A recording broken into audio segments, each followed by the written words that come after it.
sai ele ko transit ko plaka ko ora wo ye el market ile wo ye temi ko no pa here I come sai ele ko transit ko plaka ko ora wo ye el market ile wo ye temi ko no pa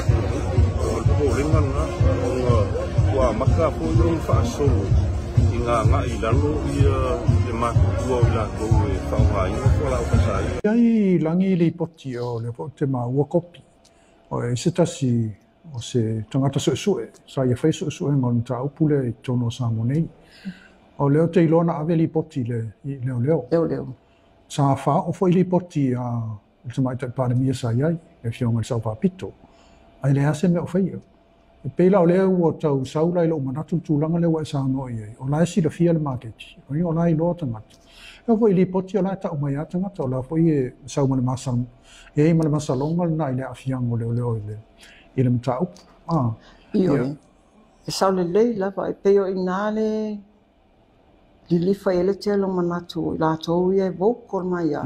e le mwhaina fai a leo lana lai e manatu e manatu a fai le reile na alu ngi vai nganga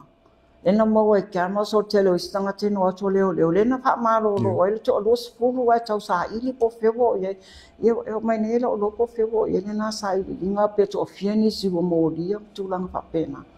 ia o le popolenga la a fai o nai wa maua mai i kiamo sina ia leo ia le rola pe sawai i le mawhaina fai e la tau ono le o lo a fia i ma nisio e la tau e lo la tau uma o nisio e la tau o lo a fia le tūnanga ne